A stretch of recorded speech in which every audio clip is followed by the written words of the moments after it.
dive into the workflow of Dome Partner app.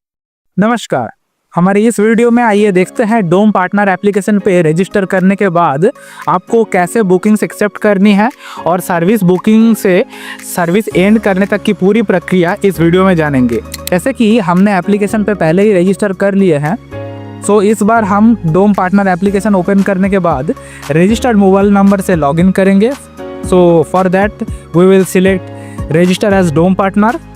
उसके बाद हम हमारा रजिस्टर्ड मोबाइल नंबर टाइप करेंगे एंड OTP वेरिफिकेशन के लिए वेट करेंगे। OTP मिलने के बाद हम पार्टनर एप्लीकेशन के डैशबोर्ड में रिडायरेक्ट कर दिए जाएंगे। और जब भी कोई सर्विस रिक्वेस्ट आएंगे तो कुछ इस तरीके से विथ नोटिफिकेशन आएंगे। So let's accept this order. तो सर्विस एक्सेप्ट करने के बाद service details along with there will be 2 options of contacting to the user. अब there is a option below to start the job.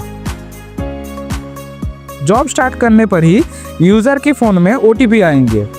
तो अब user के phone में जो OTP शो हो रहा है वो हम टाइप करेंगे। अब जैसे कि देख पा रहे हैं कि अब सर्विस स्टार्ट हो चुकी है। सर्विस का डिटेल्स, पर्सन एंड सर्विस का status in progress. Okay, service का इमेजेस वो भी शो हो रहा है एंड सर्विस का भी कितना टाइम हुआ है वो भी स्क्रीन में शो हो रहा with the respective price of the service. ठीक, अब सर्विस कंप्लीशन होने के बाद after the partner complete the service, जब पार्टनर को लगे कि सर्विस कंप्लीट हो चुका है, so he or she will just swipe off this slider to complete the entire service. So अब सर्विस कंप्लीशन का टाइम यूज़र के फ़ोन में अब जो नया सर्विस कंप्लीशन OTP आया है वो हम टाइप करेंगे। सर्विस के टाइम कस्टमर के साथ जो रिलेशन है उसके रिगार्डिंग पार्टनर को फीडबैक लिखना हो तो वो लिखेंगे and they will upload picture of the service, कैसा सर्विस रहा है। Just for example I am attaching this picture and submit. After submission of the message as this service was initially paid, so service complete हो जाएगा and service का सारा details both user and partner के devices में showcase होंगे। Thank you. Let's now proceed to the earning and money transfer section. यहाँ पे जो अर्निंग्स है, अर्निंग 3 तरीके उससे दिखाई दे रही है, pending, available and life time. इसमें पेंडिंग है वो है जिस पे अभी एडमिन ने कोई एक्शन नहीं लिया और यूज़र ने रिक्वेस्ट रेज की है अपना पैसा वापस बैंक में लेने के लिए। अवेलेबल है कि जितने उसने अर्निंग की है उसमें से हम कितना भी वो निकाल सकते हैं। और लाइफ टाइम बैलेंस है कि अब तक उसने कितना अर्न किया है। इसके बाद अपने यहाँ पे मेन 3 अपकमिंग जॉब्स दिखा देगा।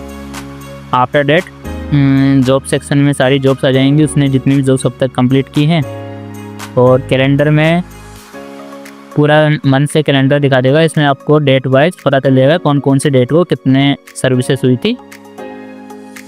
और इसके बाद अपना आता है earning section.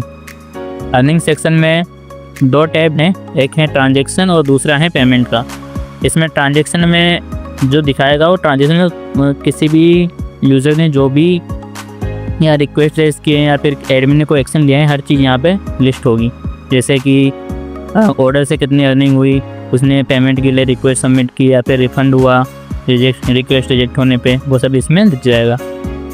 After date here is the payment request tab. तो इसमें मेन अपने पास 4 तरह के रिक्वेस्ट होंगी, या तो पेमेंट इनिशिएट होगा, प्रोसेसिंग होगा, कैंसल्ड होगा या फिर पेमेंट कंप्लीट होगा। इसके बाद हम पेमेंट रिक्वेस्ट डाल सकते हैं। जैसे अभी मेरे पास अवेलेबल 780 रुपीज़ है। इसके बाद हम जैसे 155 रुपीज़ का मुझे डालना है, तो यहाँ पे अपना पेमेंट मेथड सेलेक्ट करने का ऑप्शन आएगा। इसमें हम UPI कर सकते हैं, बैंक डिटेल्स कर सकते हैं, बैंक अकाउंट सेलेक्ट कर सकते हैं। इसके अगर हमें कोई और UPI या फिर बैंक अकाउंट ऐड करना है तो हम यहाँ से ऐड कर सकते हैं। इसके लिए बैंक मेथड टाइप है, कौन सा बैंक अकाउंट है या फिर UPI है। जैसे कि मुझे कोई न्यू UPI ऐड करनी है तो मैं यहाँ पर जाऊँगा UPI ID, then submit. It will show us the new UPI। इसके बाद हम यहाँ से उसको देख सकते हैं कौन सा हमें यूपीआई सेलेक्ट करनी है। इसको जैसे मैंने डिफ़ॉल्ट पे क्लिक किया, डिफ़ॉल्ट यूपीआई पे, then we can also add note for admin, like if we want to request anything else, then submit request, sorry amount, submit request submitted successfully.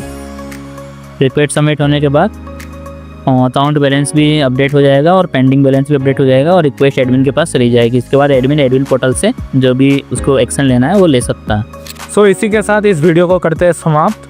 आशा करता हूँ आप पूरे प्रक्रिया को समझ पाए हैं। अब आपकी बारी डोम के साथ एक नई ज़िंदगी शुरू करने की। Thank you.